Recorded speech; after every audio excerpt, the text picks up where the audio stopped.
Halo semua, balik lagi di channel Toraokun. Sebelum pembahasannya dimulai, silahkan klik tombol subscribe dan aktifkan lonceng notifikasinya supaya kalian gak ketinggalan info dan teori terbaru seputar One Piece.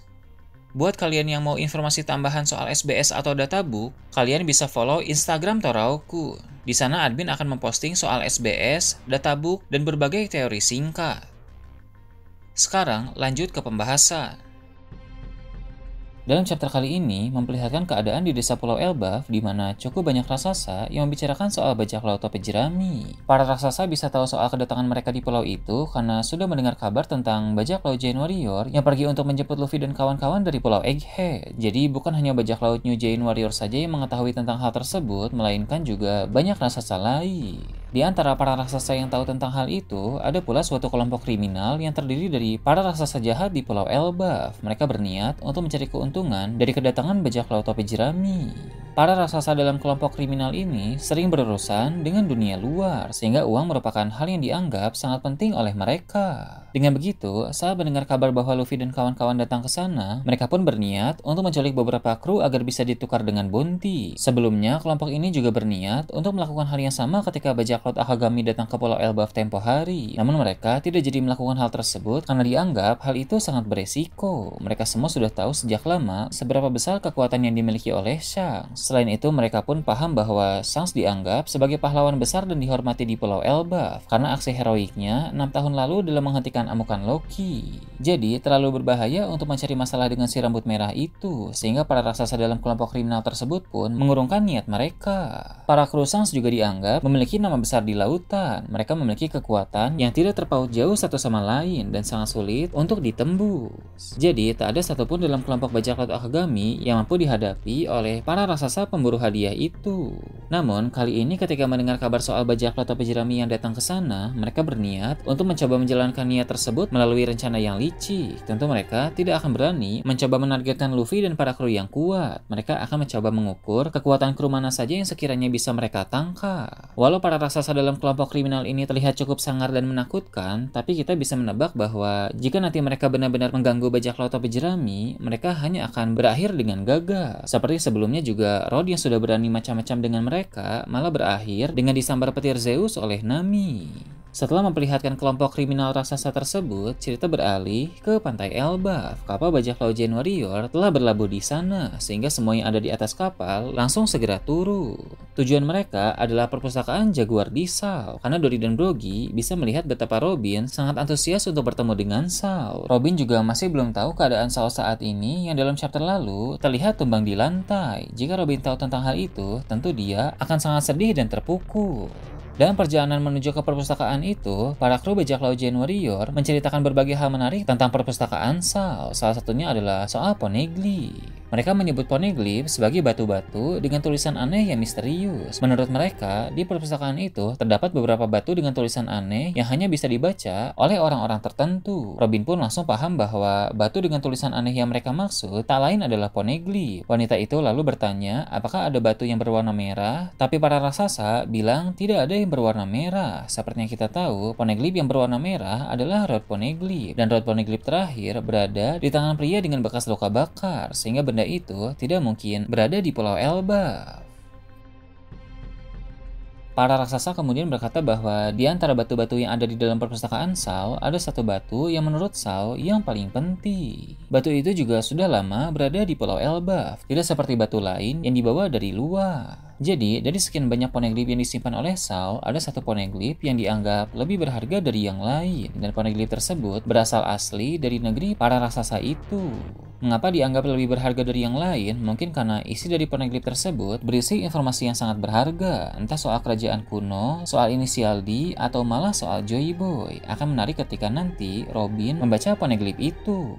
Di negeri seperti Elbaf, memang tidak heran terdapat harta-harta legendaris seperti sebuah poneglyph penting, karena karena negeri itu sangat besar dan memiliki kaitan erat dengan sejarah kerajaan kuno. Selain Poneglyph penting, di sana pun ada harta legendaris lain seperti buah iblis yang dikonsumsi oleh Loki dan benda-benda kuno lain yang nanti akan terungkap satu persatu. Di antara benda-benda kuno itu, ada juga beberapa senjata yang dikatakan merupakan senjata legendaris. Senjata-senjata tersebut juga ada berbagai ukuran. Ada yang ukurannya besar seukuran senjata raksasa dan ada juga yang ukurannya kecil seukuran senjata manusia normal. Tentu setiap senjata itu diperuntukkan untuk ras-ras yang berbeda. Namun pihak kerajaan sengaja menyimpan senjata-senjata itu sampai ada orang-orang yang layak menggunakannya. Salah satu senjata legendaris raksasa kini sudah dimiliki oleh Loki. Terlihat di punggung Loki yang sedang terikat, dia memang membawa sebuah senjata di punggungnya. Jadi sebenarnya sebelum Loki membunuh Raja Elbaf, dia sudah diberi senjata legendaris oleh ayahnya itu. Namun Loki merasa itu tidak cukup. Dia menginginkan kekuatan tambahan sehingga dia pun membunuh Raja Elbaf yang merupakan ayahnya sendiri untuk mendapatkan buah iblis legendaris supaya kekuatannya semakin besar. Beralih ke tempat lain yang jauh dari Elbaf, diperlihatkan rumah sakit Angkatan Laut. Para anggota SWORD semuanya sudah pulih. Mereka juga dijenguk oleh Sengoku dan Suru.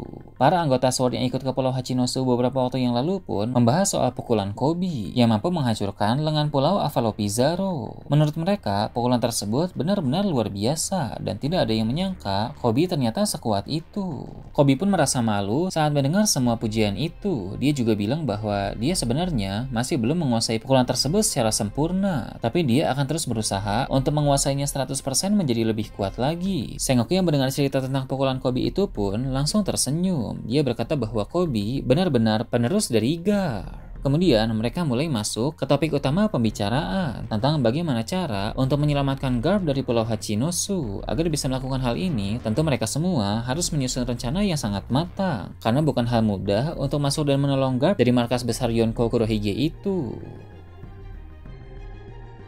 Cerita kemudian berpindah ke Marijoice. Di sana Im Sama telah memerintahkan Gorosei untuk segera membentuk tim dalam mencari Vivi. Tim itu harus diisi oleh orang-orang yang bisa diandalkan, mulai dari para marinir, agen CP0 hingga kesatria suci. Sebab misi mencari Vivi sangat penting bagi Im Sama. Garling pun bertanya kepada para Gorosei lain mengapa Im Sama sangat menginginkan Vivi. Sebagai Gorosei baru, masih ada banyak hal yang belum diketahui oleh Garling. Gorosei lain pun akan menjelaskan bahwa itu ada hubungannya dengan Ratu Lily pada masa lalu. Garling tahu sedikit kisah tentang Lily. Dia merupakan pengkhianat dalam aliansi 20 kerajaan dan juga dalam dibalik tersebarnya Poneglyph ke seluruh dunia. Rupanya dulu Ratu Lily mengonsumsi buah iblis Nikyu Nikyu no Mi yang sekarang buah iblis itu dimakan oleh Kuma. Pada masa lalu, berkat kekuatan buah iblis itulah Lily bisa memindahkan Poneglyph ke berbagai tempat yang ada di seluruh dunia karena kekuatan buah iblis Nikyu Nikyu no Mi mampu menteleport berbagai objek, mulai dari benda hingga makhluk hidup. Namun, pengetahuan Garling mengenai Lily hanya sampai sana saja. Gorosei lain pun akan menjelaskan tentang berbagai hal lain yang lebih mendalam tentang Lily, sekaligus hubungan antara sang ratu itu dengan Im Sama. Garling berhak tahu tentang semua itu, karena sekarang dia sudah menjadi seorang Gorosei baru. Para Gorosei memang harus memahami sejarah dengan baik untuk membantu mereka dalam mengambil tindakan pada masa ini. Kembali ke Elbaf, diperlihatkan bahwa sedang terjadi kegemparan di suatu tempat. Kunci untuk membuka rantai Loki telah hilang diambil oleh seseorang. Beberapa raksasa yang menjaga kunci itu babak belur karena dikalahkan oleh orang misterius tersebut. Para raksasa yang menjaga kunci itu pun menjelaskan bahwa siapa yang mengambil kunci itu adalah seorang manusia, tapi dia memiliki kekuatan yang luar biasa dan tidak bisa dihentikan. Hilangnya kunci itu menimbulkan kepanikan di seluruh kerajaan Elbaf karena akan berbahaya jika Loki sampai berhasil lepas. Para raksasa mulai mengumumkan peringatan darurat dan membentuk tim khusus untuk memburu pencuri kunci itu. Orang yang mencuri tersebut bukanlah Luffy, karena Luffy sekarang ini masih bersama dengan Loki di dunia bawah. Kita pun diperlihatkan siluet misterius dari seorang manusia yang sedang memikul kunci berukuran besar. Dia bergerak dengan sangat cepat dan saat ini sudah berada di dunia bawah Elbaf, di mana dia sedang menuju ke tempat Loki yang sedang dirantai. Loki dan Luffy pun sama-sama bisa merasakan melalui Kenbunchaku Haki bahwa ada seseorang yang sedang menuju ke tempat itu. Loki berkata, rupanya ada orang lain yang juga sedang datang ke sana. Dia pun bertanya, apakah itu teman Luffy? Namun Luffy menjawab, dari apa yang bisa dia rasakan, itu bukan salah satu dari temannya. Loki pun menjadi penasaran siapa lagi orang yang nekat mendatangi dunia bawah. Kemudian ketika aura kehadiran orang itu telah semakin dekat, Luffy dan Loki sama-sama bilang bahwa sosok yang datang ini benar-benar kuat. Luffy pun segera meningkatkan kewaspadaan karena kemungkinan besar yang akan muncul adalah musuh, sehingga pertarungan pun akan segera terjadi. Sosok misterius yang mencuri kunci rantai Loki itu ternyata adalah sosok legenda yang sudah lama bersembunyi. Dia adalah Golden Lion Shiki yang selama ini bersembunyi di suatu tempat di Pulau Elba.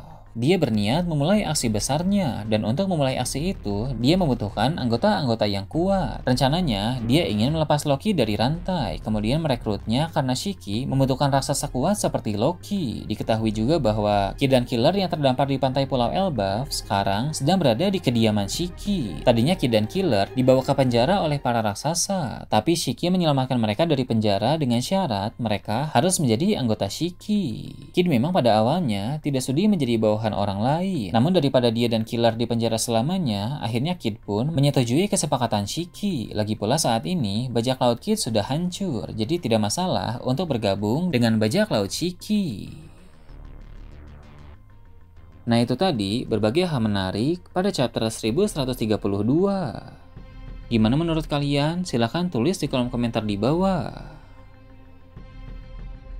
Oke, segitu aja untuk pembahasan kali ini. Jangan lupa like, share, dan subscribe untuk video menarik selanjutnya.